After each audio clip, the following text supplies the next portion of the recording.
wheat checks, rice checks, and good hot Wilson presents Space Patrol! High adventure in the wild, vast reaches of space. Missions of daring in the name of interplanetary justice. Travel into the future with Buzz Corey, Commander-in-Chief of the Space Patrol! In today's transcribed adventure, Buzz and Happy are stranded on the Martian desert, 100 miles from the nearest city.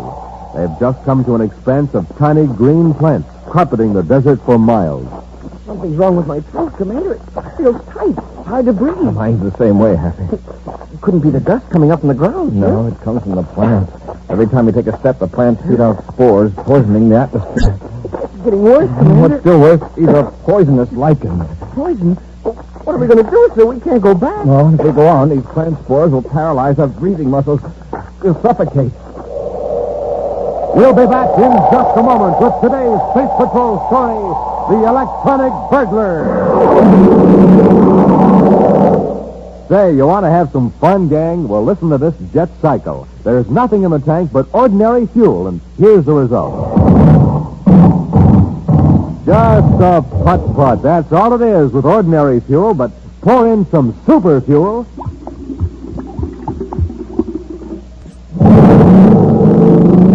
Wow, that's supercharged now. Yes, sir, gang, when it comes to supercharging, you need super fuel. And the same thing is true of you, especially in the morning when you haven't had a bite to eat for hours.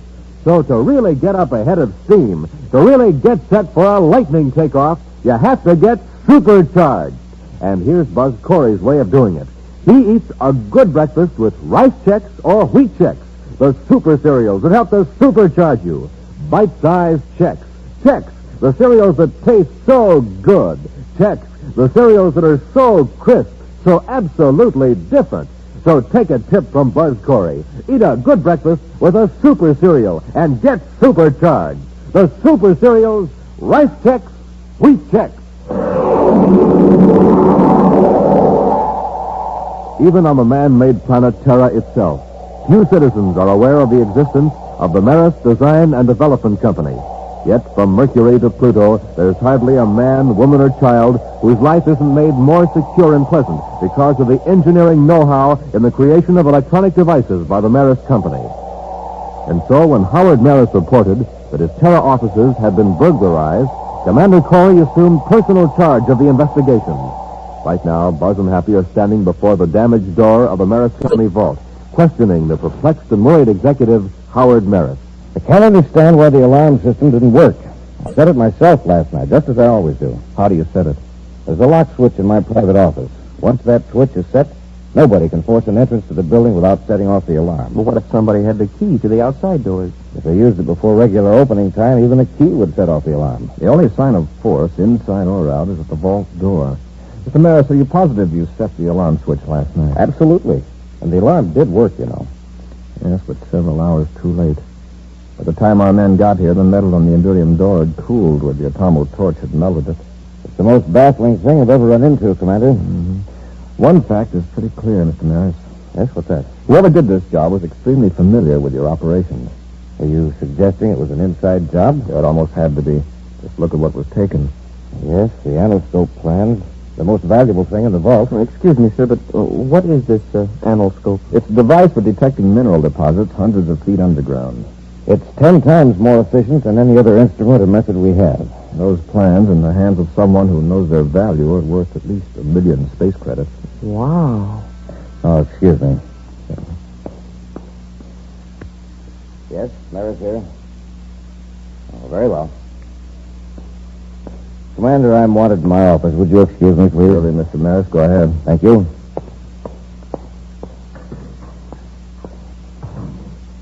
Oh, Commander, if it was an inside job, why did the thief have to use an atomo torch on the vault? He got into the building without setting off the alarm. The alarm didn't go off until the thief was safely away. If I didn't know Maris so well, I'd suspect him of being involved in the robbery. Well, how about his chief engineer, Cheller? They both agreed to a brainograph test. I think they'll pass it.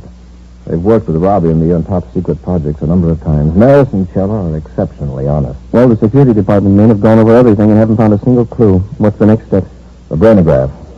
Excuse me, sir, but have a look at this. What? On the floor of the vault here, it looks like broken glass. It is. Somebody dropped his glasses. Gather it up carefully, Happy. Yes, sir. Well, there's hardly anything left but slivers. Don't cut yourself, but get out of it. Oh, Maris doesn't wear glasses. Neither does Chella. Happy, don't mention this to anyone. We'll have a check made on Maris employees to see who does wear glasses. I hope there are enough large pieces there to tell what the optical formula is. No, I've got it, sir. The pieces are in this piece of paper. All right, Hap. We'll send it over to the lab. Goodbye, Stokes. And so long, Maris, and thanks. Don't mention it any time. Now, Commander, you mentioned a brainograph test whenever you're ready. Fine, Mr. Maris. By the way, the man who just left, he looks familiar. Oh, that was Ward Stokes. He's a precision machinist. There's special assignments for me from time to time. Oh, sure. I remember him now. About a year ago, Major Robertson had him work in a special viewscope for the security lab. Oh, that's so? I had him in mind for the anoscope job. Did you discuss it with him? Oh, no. No, I wouldn't do that until I'd checked with security. That's our standard policy on really important jobs. Stokes just dropped in, pick up an instrument case he left in my office. I see. Your man, Captain Scoville, talked to him. Captain Scoville and his men will remain on duty here for a day or two, Mr. Maris, checking the alarm system. Yes, Commander, I understand. They won't interfere with your regular operations any more than they have to. Now, if you'll get Cheller, Happy and I will take you to headquarters for the brainograph test.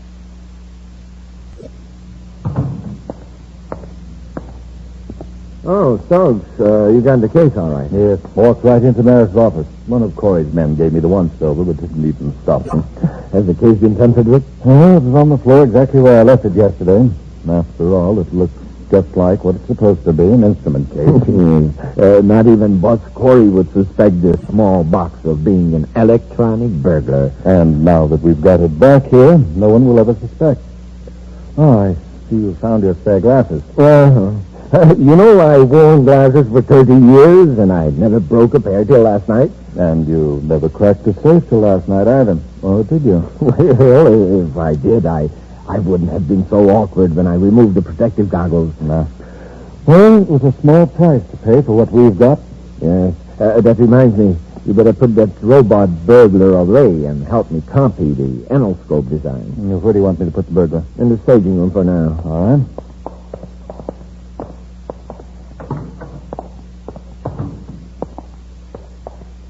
This stage set's a great piece of work, even if I do say so myself.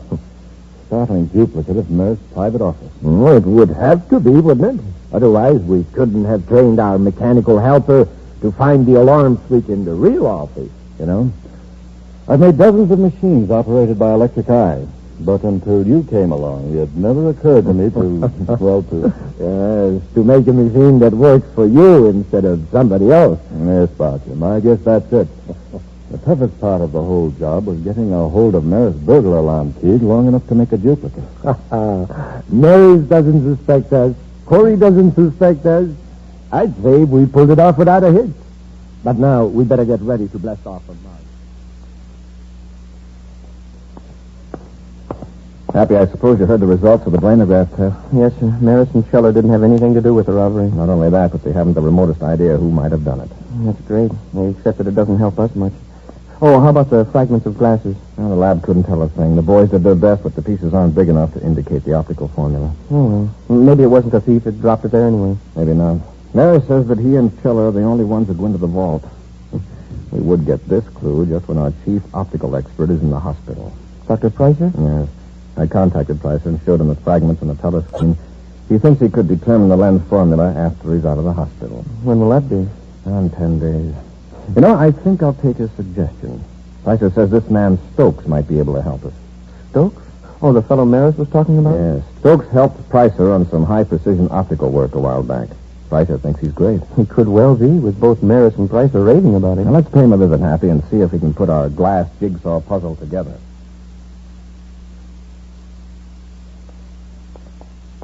Mr. Stokes, I imagine you're a pretty busy man, but at the moment, you're the only one who can help us. I'm rather rushed, Commander, but if it's for the Space Patrol, I'll be glad to if I can. I have some fragments of what apparently was once a pair of glasses. Can you determine the optical formula from these small pieces? Why, it would be rather difficult. May I ask why you want this information? By tracing the prescription, we might be able to check with various opticians and find a thief. A thief? Yes. Confidentially, I'll tell you that these fragments were found in Maris's vault after the burglary. You know about that, of course. Yes, it's perfectly outrageous. And this is the only clue you have? So far. Oh. Well, I'm afraid I couldn't give you a very accurate analysis, Commander. I see. Well, perhaps Dr. Pricer can do it when he gets out of the hospital.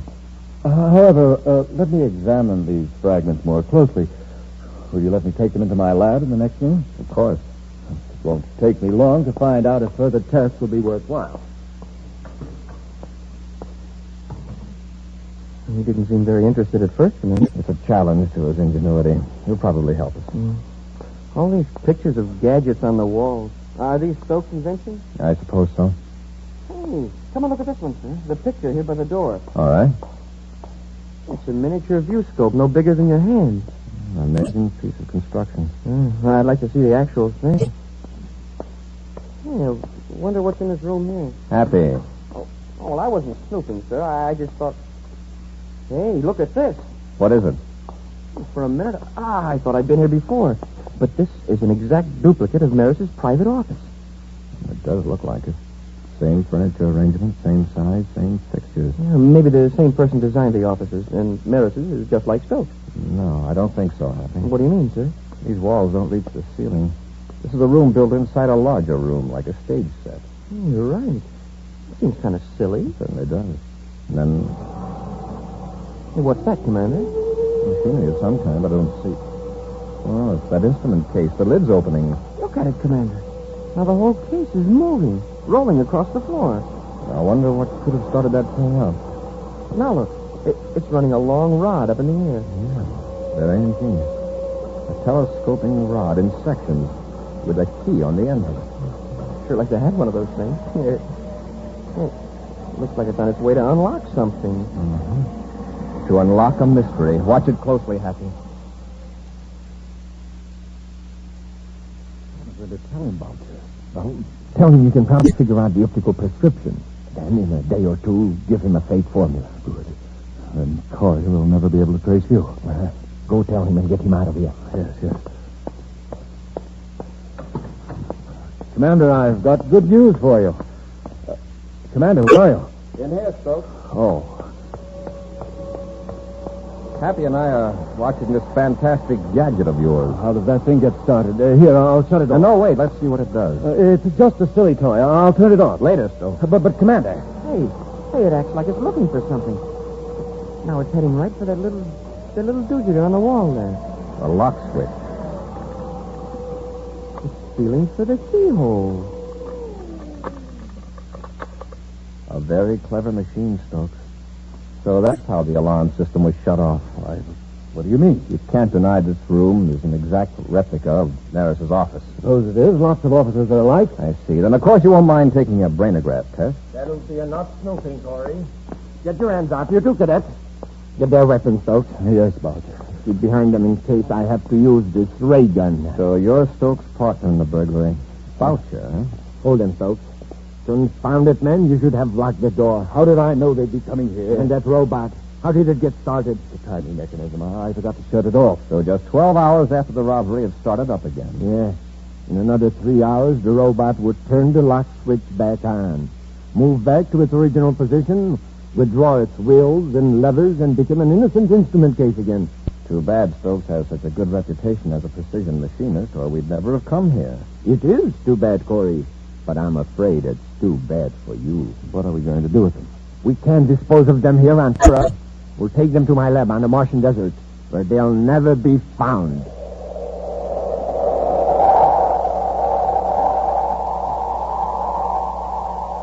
We'll be back with Space Patrol in just a moment.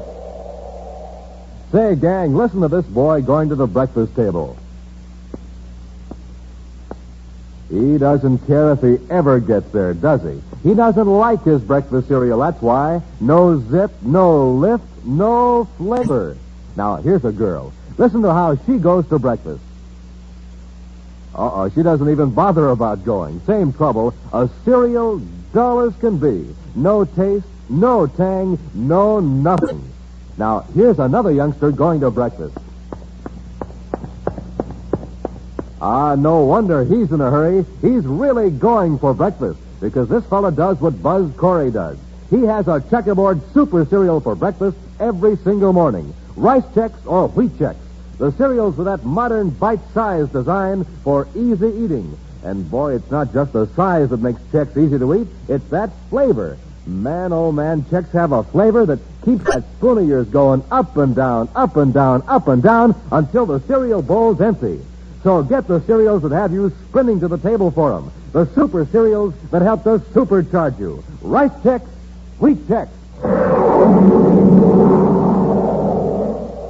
Morse and Happy have been captured by two criminals who stole designs for a valuable new mineral detection device from the Maris Design and Development Company vault. The thieves, Stoke and Boucher, have locked a space patrolman in a compartment on a spaceship and are heading for a hideout on the Martian desert. Certainly aren't taking any chances, sir. My wrists are tied so tight, my fingers are numb. If we can work loose before the ship lands, we might be able to fight our way out of this, Miss Happy. Keep at it. Yes, sir. Now, they cut the rocket. Feel that increased gravity pull? Yes, sir. They're carrying out their original plans. It means we're landing on Mars. We've got to work fast before they can land.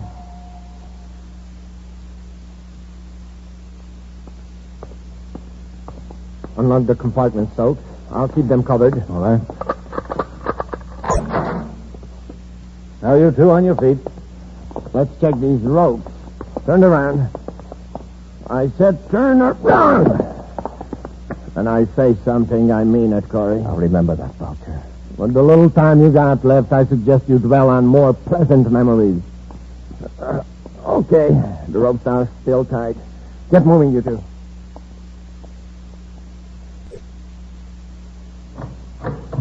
This is our little Martian hideout. Sure is a filthy little hideout. Well, maybe we'll let you clean it up before we do away with you. Let's get some heat on. I'm freezing. Stokes, you're going right back to the ship and blast off for Lowell City. You still think I should make contact with Bob? Yes. I'll stay here and guard Corey and the cadet until everything is set. Leave the designs here. I'll put them in the cupboard. All right. If you find everything safe in Lowell City, then make arrangements for getting the money from Tarp, and we'll hand over the design. When do we get rid of Corey and the cadet? Just as soon as you get back. Nobody will ever find them out here in the desert. You better get going. Oh, I wanted to ask you a couple of things. Come out to the ship with me. Well, all right. I don't imagine you'll want to leave, Corey. But we'll lock the door, just in case.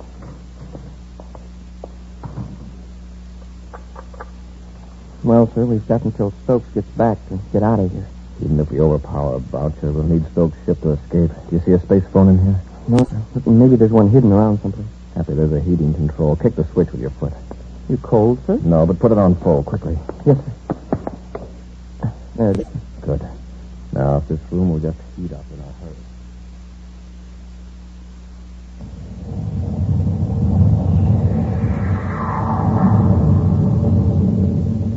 Well, there goes Stokes. Now, when Boucher comes into this heated room, I have a hunch he'll have some trouble with his glasses. Huh? Coming in from the cold air, they'll fog up just like the windows. Yeah, then we can rush him. The best we can hope to do is knock him down with a headlong dive until we can get our hands free. Here he comes. Get ready. Yes, sir. All right, gentlemen. Now we'll just relax. Oh, you got the heat on. I told you space patrolmen were hardy souls accustomed to cool. Confound it. My glasses are... Okay, Happy? Get off of me. He dropped his gun, Commander. Kick it out of the way. That's it. Can you handle Boucher with your hands tight, sir? I won't have to. They're loose, Happy. All right, Boucher. Let go of me. And stop struggling. On your feet. I'll take the gun, Happy. Boucher, untie the cadet. Wait till I get my breath. You knocked all the wind out of me. It's all right, sir. The ropes are working loose. Good. Boucher, is there a spacephone in this building? No, there was a portable set on the ship, but I forgot to bring it in. You just have to wait till Stokes returns. You get a nice surprise when he walks in that door. Should we tie Boucher up, sir? That might be a good idea. You won't have to watch him so closely. Boucher, get away from that cupboard. I'll get him, Commander. They're not there. They're gone. What are you talking about? The anoscope design. Stoke never put them in a cupboard. I saw him walk over there. He double-crossed me. The dirty rat. What good would they do you if they were there? Don't you see? Stokes isn't coming back, and we're stuck here. He's right, Happy.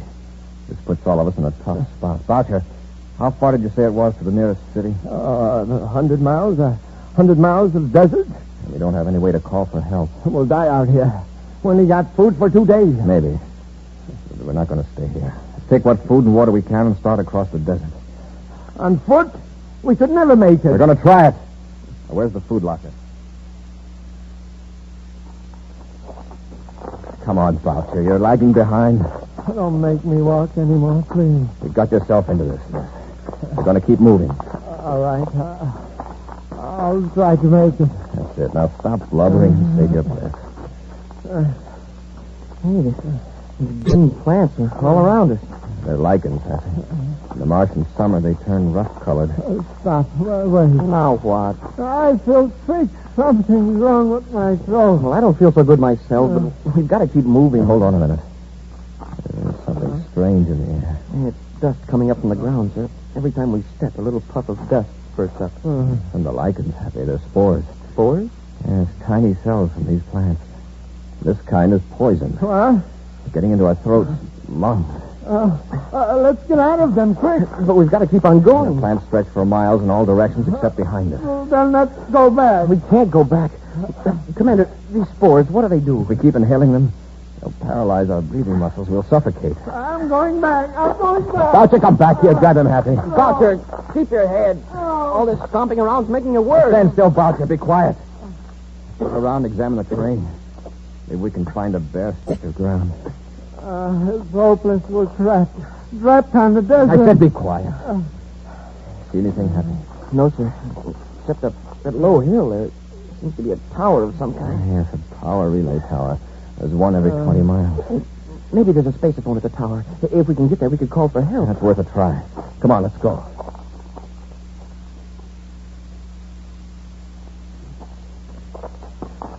Come on, Boucher. Just a few yards more. I can hardly breathe. I don't see anything that looks like a spaceophone, Happy. Neither do I, sir. Just some wheels and gears. Those are to adjust the receiving and deflecting coils at the top of the tower. You mean we can't call for help after coming all this way? I'm afraid not. Then what good is this monstrosity? We'll all die here under the tower. Look, Boucher, lie down and rest a minute and keep quiet. Sir, by looking at the coils, can't we tell the direction to take to Lowell City? Yes, but it's straight across those poison lichens. Now, wait a minute. If we were to turn those wheels, it would interrupt the power beam. The beam would miss the next relay tower. Yeah, they'd have to send somebody out to investigate. Well, then do it. Turn the wheels. Cut off the power. Boucher, do you realize that human lives may depend on that power beam? Well, what about our lives? Our lives depend on it, too. Turn it off. Well, what we might do, Happy, might deflect it slightly, just enough to register on the instruments at the monitor station. Well, how could we be sure we weren't turning it too far? See that dial? It points to 0. That means it's right on the beam. The red lines on either side are the danger limits. Here, let's release the holding mechanism. Now we'll turn the wheel carefully. The indicator's still on 0, sir. The control mechanism has a high gear ratio for accurate focusing of the beam. Now it's moving, sir. Halfway to the danger line. That ought to lift. Maintenance crew. Now we'll spin the wheel the other way, back and forth.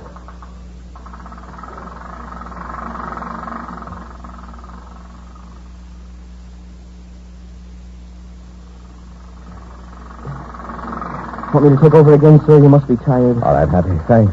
You've been doing that for half an hour and nothing happened. Turn the beam off. Clear off. That's the only way to make them pay attention. It'll be dark in a little while. Nobody will be able to see us. Commander, look. It's an atmosphere ship. And it's headed right for the tower. Well, wait for them. Make sure he sees us. He'll see us, don't worry. It's a power commission ship, all right, sir. See the big red circle on the hull? All right, Happy. He's coming in for a landing. Set the indicator back to 0. There it is, sir. I'll lock it in place. Control secured, sir. All right, let's get to the ship. We've got an appointment with Stokes in Lowell City.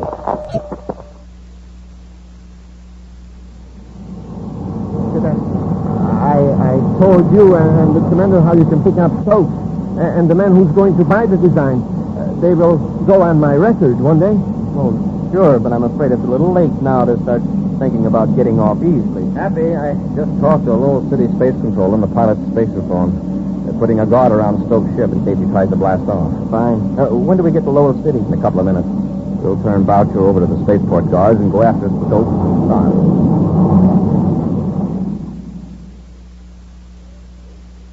Well, Stokes, the designs seem to be complete. They're all there, Mr. Tharp. Now I'd like my money. Of course. I'm glad you and Boucher changed your minds and made a straightforward business deal. The original plan was just a precaution in case we were being followed. But everything worked out so well. All right, Stokes. I'll take those plans. Corey. Get Tharp happy. I'll handle Stokes. Yes, sir. Where do you think you're going? All right, Stokes. Had enough? Oh, yes, Corey. Let up. I've got Tharp, Commander. Keep them covered. I'll get the anoscope design. Yes, sir. All right, Stokes.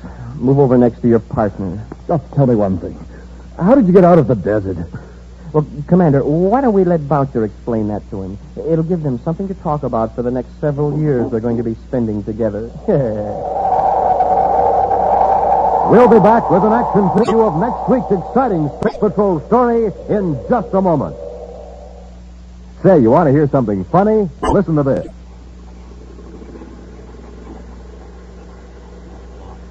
That's a word scrambler, gang. A machine that scrambles secret messages sent by space patrollers over the spaceophone. Now, do you want to know what the message said? Well, here, I'll have it unscrambled for you.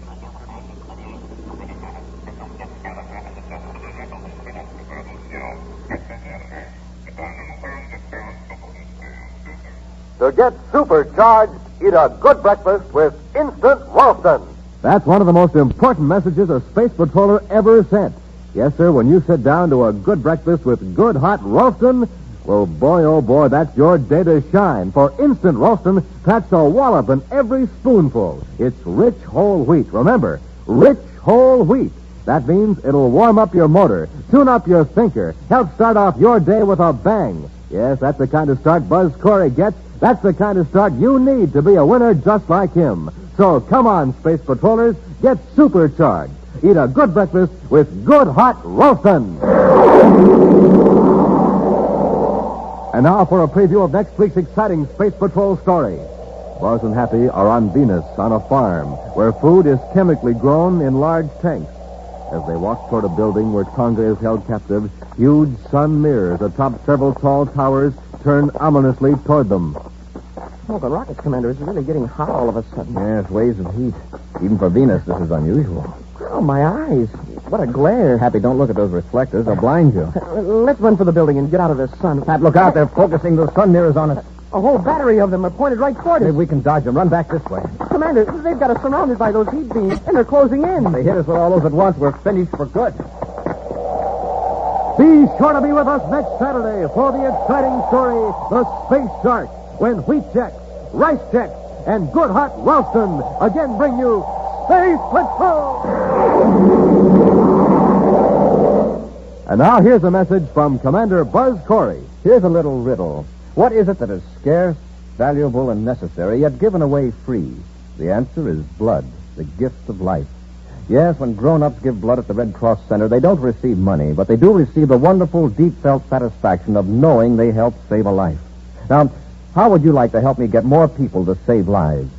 Join my Space Patrol Blood Boosters. It's lots of fun, so how about it? Join today. Space Patrol, an original Mike Moser production, starring Ed Kemmer as Commander Corey and Lynn Osborne as Cadet Happy, was written by Lou Houston and directed by Larry Robertson. Other players were Bela Kovac, Ken Mayer, and Norman Jolly. Dick Tufel speaking. Now, don't forget to tune in next Saturday and every Saturday when Wheat Checks, Rice Checks, and Good Hot Ralston again present the new, exciting Space Patrol! And be sure to see another exciting Space Patrol story on your local ABC television station. Consult your local paper for time and channel. Space Patrol comes to you transcribed from Hollywood. This is ABC Radio Network.